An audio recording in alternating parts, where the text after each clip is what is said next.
Ayan, hello, good morning. I'm here with Miss Karen, a Yeah. successful friend, entrepreneur.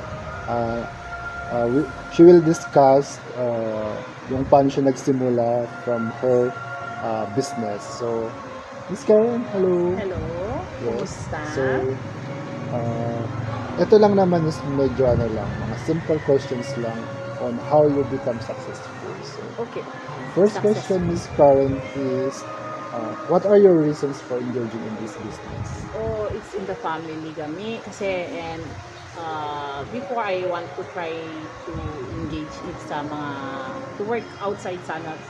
Kaso, pinauwi ako. Alright. Sabi nila, hindi pa kasya ang sahod mo sa gagastusin mo. Okay. Umuwi na lang ako and they give me, ay, Tagalog pala. Yeah. Ano? Binigyan naman ako ng puhunan to start. Okay. Mahirap sa umpisa pero at least yung may times pa na mahihiya kang mag-alok Yeah. kasi nga hindi ka naman sanay sa nakikita mo sa parents mo pero sa family mo sa side nyo na you're all in the business mo naman pero may hiya pa rin, Yeah. nakakahiya pa rin pag nasa palengke kasi nag-start ako sa palengke. Alright. Pinagtinda ako ng itlog doon sa mismong palengke. Siyempre may nahihiya pwesto ako. kayo doon. Yes, Okay. nahihiya ako. Okay. Sabi naman nila, kung ayaw mo dyan, di try natin sa manok. Okay. Mag-start ka na lang sa bahay. Okay. Doon na nag-start. So, paano ka nagsimula from dun sa bar? Parang tinda-tinda lang ng Yeah, fresh chicken? pa-retail lang, pa-konti-konti. Kukuha lang sa mga biyahero before, sa auntie ko, sa kapatid ni mother. Okay. Tapos hanggang sa sabi nila, gusto mong mas lumaki ang kita. Ayun, binilan ako ng truck.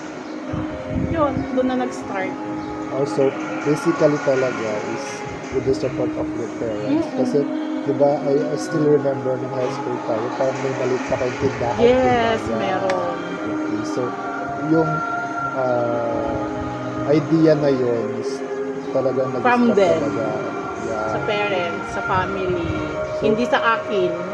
Dahil ang pangarap ko lang noon, mag-work sa Jollibee, sa mga fast food, paging manager, okay na yun. I still remember that days after graduation ng high school, di ba, parang pangarap natin lagi ko na accountant tayo kasi Yeah. accountant lahat. Tapos, Mag-office-office yun lang. pala, hindi naman pala, pag naging accountant ka, hindi naman guarantee na Makakapasa. magiging successful Magiging ka, successful. you can buy everything you want. So, going back dun sa ano, syempre, lahat naman ng business, may mga problems na Yeah. na-encounter. So, what are your problems na na-encounter nung Start. nag-start ka pa? Nag-start ako yan. Tapos, paano mo pala siya na-address yung mga Ganito. struggles? Diba, nag-start ako nga na very young pa, walang masyado sa mga malalaki. Binigyan ako ng malaki agad. Okay. Tapos, sabi ko, syempre, bata tayo, magastos tayo. Tapos, akala mo, yung kinikita, yung sales mo, kinikita mo, may one time pala, alam, but short ako, nagastos mo na pala. Tapos, Okay, so yun yung oo, problems, okay. oo, akala mo, feeling mo, maraming benta, marami ka ng kita, hindi naman pala sa'yo lahat yung kita na yon. Yeah, Hindi pala kita pa yon, sales lang yon. yeah. May mga expenses pala. Other expenses. Okay. Lalo na nung bumibiyahe na kami, maintenance ng truck, Yeah. sahod ng mga Sahod. tao. Okay. Tapos, minsan hindi naman lagi kumikita yung biyahe nila. Ganon. Tapos syempre, of course, Pautang. Yeah, pautang. Yes. Tapos, Maraming hindi nagbabayad. oo. So, yung Collections. binigyan lang ako ng 250,000 starting capital sa biyahe. Tapos, pag hindi na nagbayad yung mga customers ko na binibigyan, yun na problema. And ask na lang tulong from the parents again. Again, so, Hanggang sa nakuha ko na yung flow ng negosyo. kapag recover. Oo, thankful naman at okay naman. Tsaka syempre yung, for example, yung mga unwanted incidents na, for example, Mga aksidente. syempre, yun na. So, Pag yun yung mga problems. So, may problem na nangyari sa truck na sobrang gastos, like yung halimbawa, masiraan ka ng sobra-sobra, yung sa sa engine. oo. Pag anong tawag nun, pag nagbukan sila, basta yung mga, Pa-change oil pa. hindi lang sa change Ayan. oil, halimbawa yung, Filter, syempre. no, mura pa yun, yung, pag yung makina na, kailangan na siyang, Palitan. hindi lang palitan, parang, basta may, anong tawag nun, nakalimutan ko na, I forgot. Basta yun na Yun, yun. oo. Okay. Tapos, in the future, ano yung goal mo Goal ko, for the future? for the future, I know na, syempre, you're doing this for your kids, pero yeah, ano ang pa goal yung, ko ano pa talaga yung ngayon pinaka-main goal mo? parang nakuha ko na kasi. Wow, Yung sana main goal all. ko na, to Mayaman ka have na kasi. hindi sa mayaman, yung kaya nang isupport yung luho mo, Yeah. na gusto ko na nga lang makaipon pa for the kids talaga. Yeah, okay. Pero yung makapagpatayo, nakabili ka naman na ng ibang, You have all naman na. So, yes, nakakabili na ng properties, mga land, mga bahay, ganun, okay na ako din. so parang, pag tinitingnan mo kung paano ka nag-start, parang from 250k to million na Yeah, kinikita mo meron na rin sa naman araw. sa awa ng Diyos. Oo, parang, Pero same pa rin tayo. but thankful kasi kung may plano ka talaga, di ba? Tapos you work on it, Yeah, I really work hard on Yeah. it. Talaga, ma-achieve mo as naman in. talaga. Mag-isa ko before from 0 employee. Yun nga. I still remember nagsisimula ka, Oo. parang wala ka naman tauhan, so ikaw na Yeah, lahat. ako lang lahat. Ako magdadrive, ako magdadeliver, ako lahat before.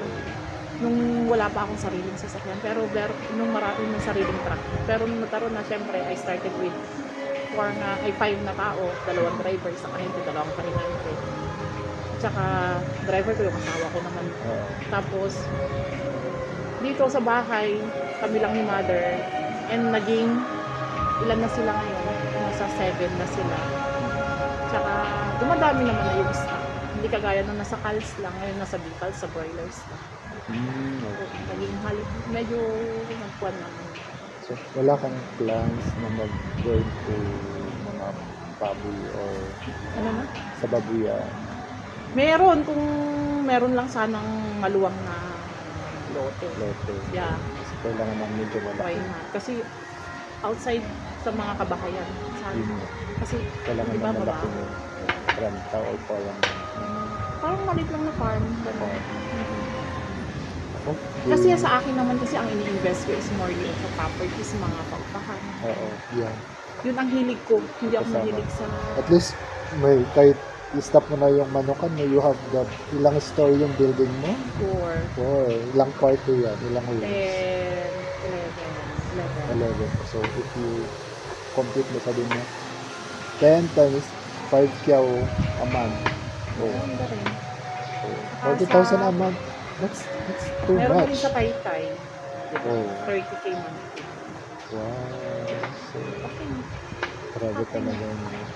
Miss Karen, you're so successful na Oo talaga. naman. Parang, Sana all. thank you so much. So, there, Miss Karen, yung aking successful friend. Naging you. from scratch to Yes.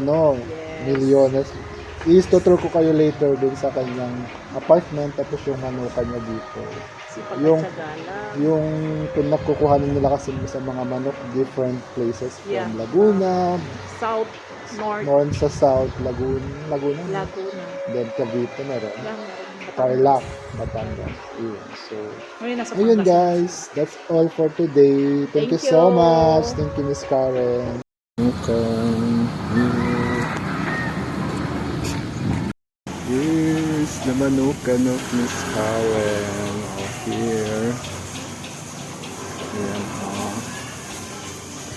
successful entrepreneur. Here. There's the manager.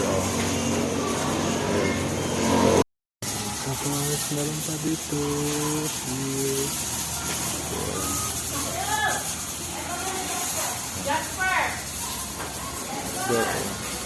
There's the Tupak yung there are the guards.